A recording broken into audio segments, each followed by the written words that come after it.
अमिताभ बच्चन का सिर्फ 25% लीवर करता है काम। कुली हादसे में 40 साल पहले क्लिनिकली डेड हुए थे। अब 80 की उम्र में कर रहे हैं 6 फिल्में। अमिताभ बच्चन 80 की उम्र में भी 6 फिल्मों का हिस्सा हैं। ब्रह्मास्त्र में तो उन्हें एक्शन करते भी देखा जा चुका है। हाल ही में अपकमिंग फिल्म प्रोजेक्ट का एक एक्शन सीन शूट करते हुए हैदराबाद में उनकी पसलियों में चोट आ गई। हादसे में अमिताभ बच्चन की मांसपेशियां फट गई थी और उन्हें सांस लेने में भी तकलीफ हुई थी। हादसे के बाद तुरंत शूटिंग रोककर अमिताभ को इलाज के बाद मुंबई भेज दिया गया है।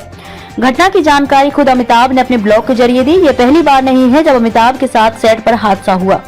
41 साल पहले 26 जुलाई 1982 को कुली के सेट पर अमिताभ को अंदरूनी चोट आई थी। आंत फटने और सही समय पर चोट का पता न चलने से 4 दिनों तक अमिताभ दर्द से तड़पते रहे थे। आंत फटने से इन्फेक्शन इतना फैल चुका था कि डॉक्टर्स को इमरजेंसी में ऑपरेशन करना पड़ा था। ऑपरेशन के बाद तेज बुखार था और दिल की धड़कन 72 की जगह 180 की स्पीड से चलने लगी थी, जिससे वो कोमा में चले गए थे। इससे पहले अमिताभ अस्थमा, पीलिया, किडनी प्रॉब्लम से जूझ रहे थे। 3 दिनों तक डॉक्टर्स भी डर में थे और पूरा देश बिग बी के लिए दुआएं मांग रहा था। कई दिक्कतों और ऑपरेशन के बाद बिग बी 3 महीने के बाद ठीक होकर लौटे तो देश में जश्न का माहौल था। इसके बावजूद अमिताभ के साथ सेट पर हादसे होते रहे हैं और उनकी हालत कई बार सीरियस हुई। एक नजर सहसा अमिताभ के गंभीर बीमारियों से लड़ते हुए जीत हासिल करने के सफर पर। इन फिल्म और शो की शूटिंग के दौरान अमिताभ बच्चन को लगी चोट। प्रोजेक्ट के ठग्स ऑफ हिंदुस्तान, कुली, कौन बनेगा करोड़पति 14, जिस स्थिति में 3-4 घंटे जिंदा रहना भी मुश्किल था, वो दर्द अमिताभ ने 4 दिनों तक झेला। 26 जुलाई 1982 को अमिताभ बच्चन कुली फिल्म के लिए एक एक्शन सीक्वेंस शूट कर रहे थे। शॉट की डिमांड के अनुसार पुनीत इस्सर को अमिताभ को मुक्का मारना था और उन्हें टेबल पर जाकर गिरना था। ये काम बॉडी डबल का था, लेकिन अमिताभ ने परफेक्शन के लिए खुद इसे शूट किया।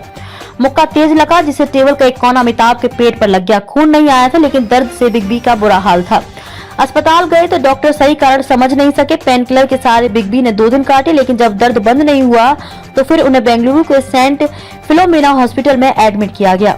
एक्सरे हुआ, लेकिन अब भी सही कारण नहीं पता चल सका। कई टेस्ट हुए, लेकिन जब चोट का ही पता नहीं चला तो इलाज कैसे होता। तीसरे दिन जब दर्द असहनीय हुआ तो डॉक्टर्स ने दोबारा एक्सरे करके इसे बारीकी से एग्जामिन किया और देखा कि एक्सरे में डायफ्राम के नीचे गैस दिख रही थी, जो लीकेज का संकेत थी।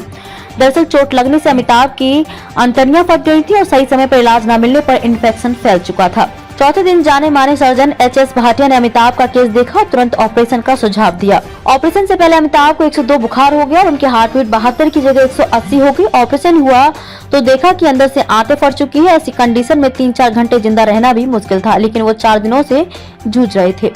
चौथे दिन बिग बी कोमा में चले गए। 2 ऑपरेशन हुए और 2 महीनों तक उन्हें हॉस्पिटल में रखा गया। हादसे से ही पहले ही अमिताभ बच्चन को लीवर की समस्या थी और साथ ही वो अस्थमैटिक भी थे। ऑपरेशन के अगले ही दिन उन्हें निमोनिया हुआ, जिससे हालत और बिगड़ गई। बेंगलोर में इलाज के बाद उन्हें एयरबस से मुंबई लाया गया था। क्रेन से उन्हें ब्रीच कैंडी हॉस्पिटल में स्ट्रेचर पर शिफ्ट किया गया था। 8 अगस्त को उनको दोबारा ऑपरेशन हुआ। अस्पताल के बाहर उनके चाहने वालों की 24 घंटे भीड़ रहती थी। पूरे देश में कहीं पूजा करवाई जा रही थी तो कहीं यज्ञ। जया बच्चन खुद भी अमिताभ की सलामती के लिए सिद्धि विनायक गई थी, लेकिन जब वो पहुंची तो देखा कि उनसे पहले ही कई लोग बिग बी के लिए वहां पूजा कर रहे थे और लोगों की दुआएं रंग लाई।